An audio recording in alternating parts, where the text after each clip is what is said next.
The book of Deuteronomy, chapter 17. You shall not sacrifice to the Lord any blemish or defect, for that is an abomination to the Lord your God. If there is found among you within any of your gates which the Lord your God gives you, a man or a woman who has been wicked in the sight of the Lord your God in transgressing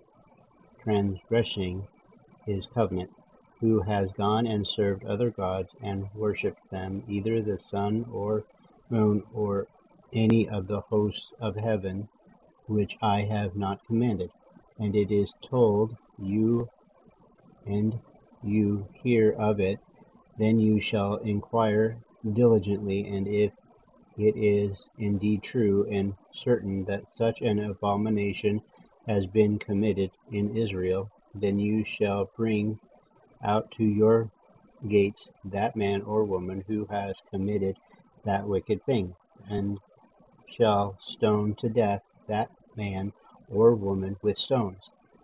Whoever is deserving of death shall be put to death on the testimony of 2 or 3 witnesses.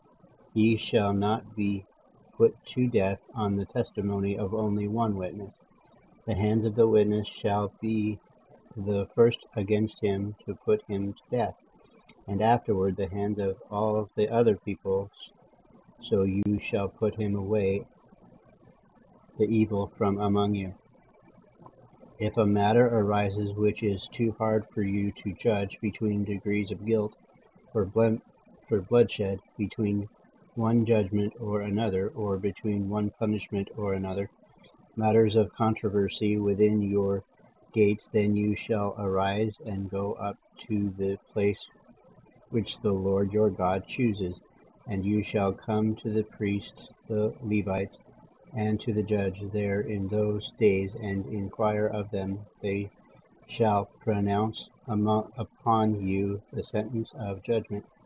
You shall do according to the sentence which they pronounce upon you in that place which the Lord chooses, and you shall be careful to do according to all that they order you, according to the sentence of the law in which they instruct you, according to the judgment which they tell you, you shall do. You shall not turn aside to the right hand or to the left from the sentence which they pronounce upon you. Now the man who acts presumptuously and will not heed the priest who stands to minister there before the Lord your God, or the judge, that man shall die. So you shall put away the evil from Israel, and all the people shall hear and fear and no longer act presumptuously. When you come to the land which the Lord your God is given you, and possess it, and dwell in it, and say, I will set a king over me, like all the nations that are around me, you shall surely set a king over you, whom the Lord your God chooses, one from among your brethren you shall set as king over you.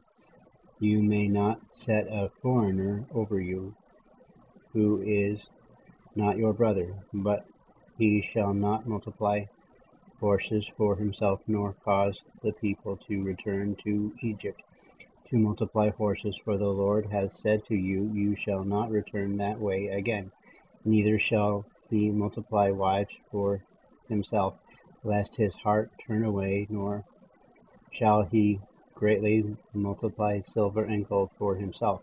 Also it shall be, when he sits on the throne of his kingdom, that he shall write for himself a copy of this law in a book from the one before the priests and the Levites, and it shall be with him, and he shall read it all the days of his life, that he may learn to fear the Lord his God, and be careful to observe all the words of the law and these statutes, that his heart may not be lifted above his brethren, that he may not turn aside from the commandments to the right hand or to the left, and that he may prolong his days in his kingdom, he and his children in the midst of Israel.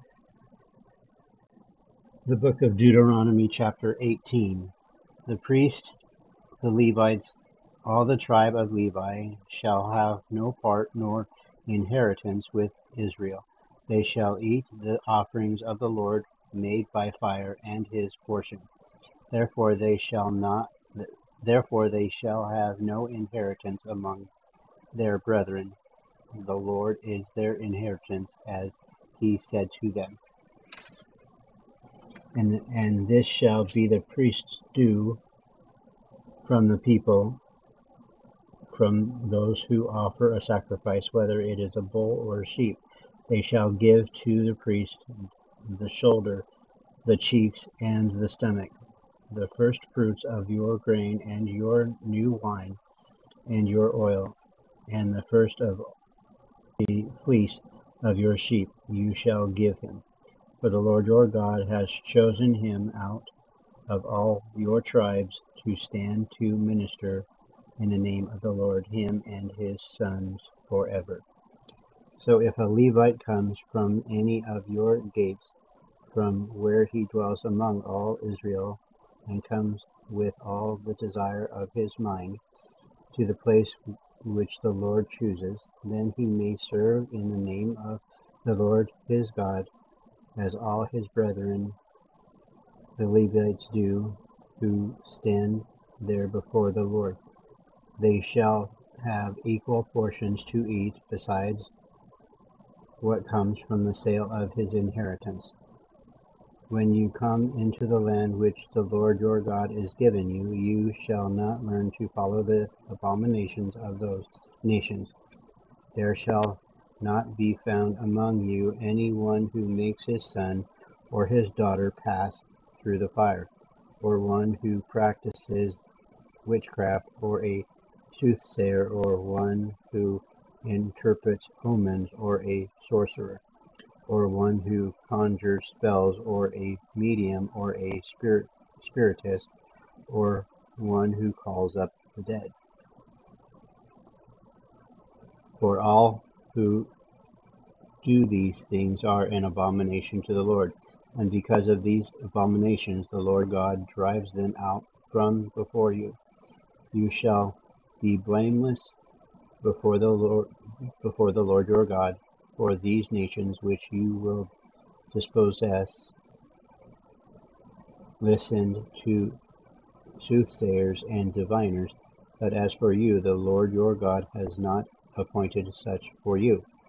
The Lord your God will rise up for you a prophet like me from your midst, from your brethren. Him you shall hear according to all you desire of the Lord your God in Horeb in the day of the assembly, saying, Let me not hear again the voice of the Lord my God, nor let me see this great fire any more, lest I die. And the Lord said to me, What they have spoken is good. I will rise up for them a prophet like you from among their brethren, and will put my words in his mouth, and he shall speak to them all that I commanded him.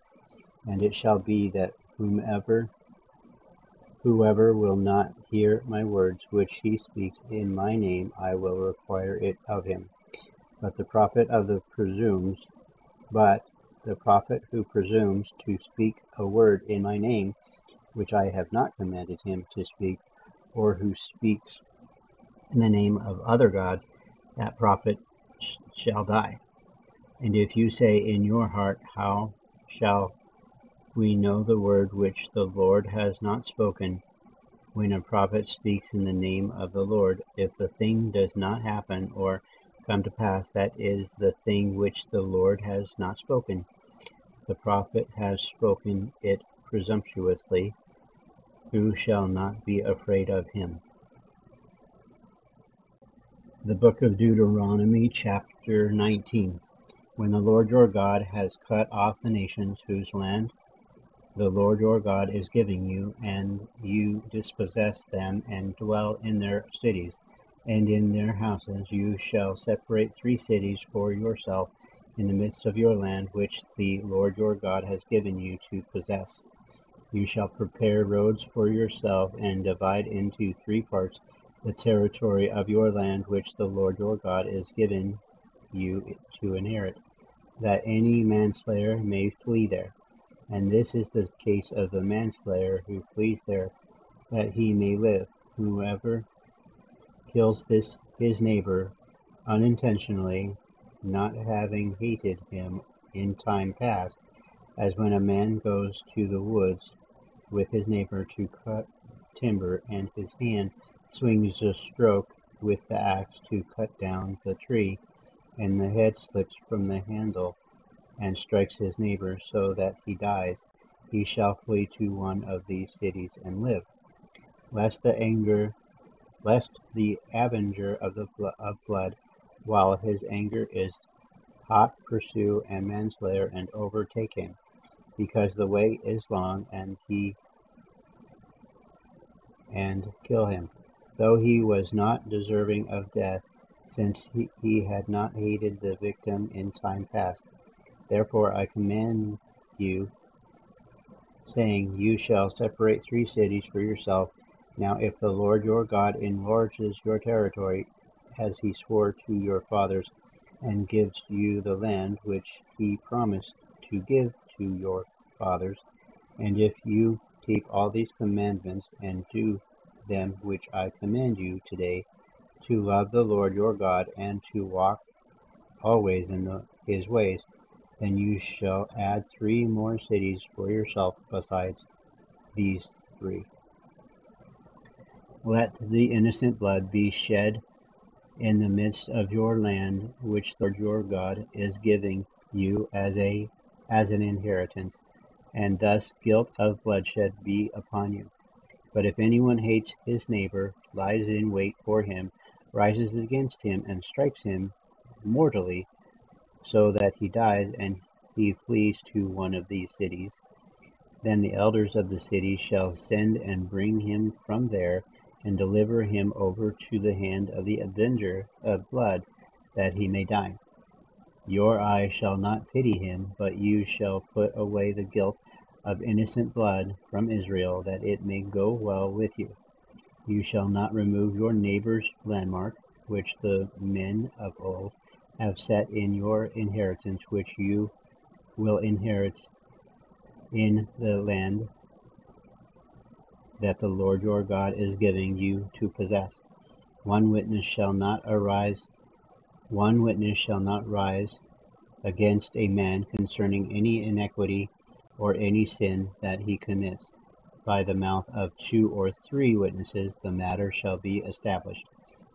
If a false witness rises against any man to testify against him of wrongdoing, then both men in the controversy shall stand before the Lord, before the priests and the judges who serve in those days, and the judges who shall make careful inquiry. And indeed, if the witness is a false witness who has testified falsely against his brother, then you shall do to him as he thought to have done to his brother. So you shall put away the evil from among you, and those who remain shall hear and fear, and hereafter they shall not again commit such evil among you.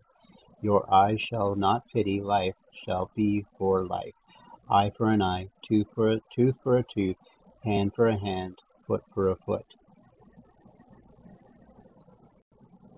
The book of Deuteronomy, chapter 20. When you go out to battle against your enemies, and see horses and chariots and people more numerous than you, do not be afraid of them, for the Lord your God is with you, who brought you up from the land of Egypt.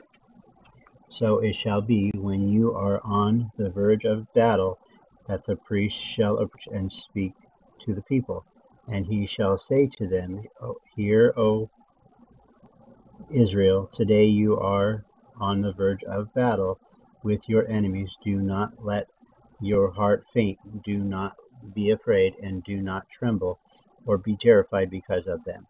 For the Lord your God is he who goes with you to fight for you against your enemies, to save you. Then the officer shall speak to the people, saying, What man is there who has built a new house and has not dedicated it? Let him go and return to his house, lest he die in the battle, and another man dedicate it. Also, what man is there who has planted a vineyard and has not eaten of it? Let him go and return to his house, lest he die in the battle, and another man eat of it. And what man is there who is betrothed to a woman and has not married her? Let him go and return to his house, lest he die in the battle, and another man marry her. The officers shall speak further to the people, and say, What man is there who is fearful and faint-hearted? Let him go and return to his house, lest the heart of his brethren faint like his heart. And so it shall be when the officers have finished speaking to the people, that they shall make captains of the armies to lead the people. When you go near a city to fight against it, then proclaim an offer of peace to it. And it shall be that if they accept your offer of peace and open to you, then all the people who are found in it shall be placed under tribute to you and serve you. Now if the city will not make peace with you, but make war against you, then you shall besiege it. And when the Lord your God delivers it into your hands, you shall strike every male in it with the edge of the sword, but the women, the little ones, the livestock, and all that is in the city, all its spoil, you shall plunder for yourselves, and you shall eat the enemy's plunder, which the Lord your God gives you. Thus you shall do to all the cities which are very far from you, which are not of the cities of these nations, but of the cities of these peoples, which the Lord your God gives you as an inheritance. You shall let nothing that breathes remain alive, but you shall utterly destroy them, the Hittite, and the Amorite, and the Canaanite, and the Perizzite, and the Hivite, and the Jebusite, just as the Lord your God has commanded you, lest they teach you to do according to all their abominations, which they have done for their gods, and you sin against the Lord your God. When you besiege a city for a long time, while making war against it, take it, you shall not destroy it. Trees by wielding an axe against them, if you can eat of them, do not cut them down to use in the siege, for the tree of the field is man's food. Only the trees which you know are not trees for food, you may destroy and cut down to build siege works against the city that makes war with you until it is subdued. Thank you very much for following along. I am still catching up. I'll see you in the next reading.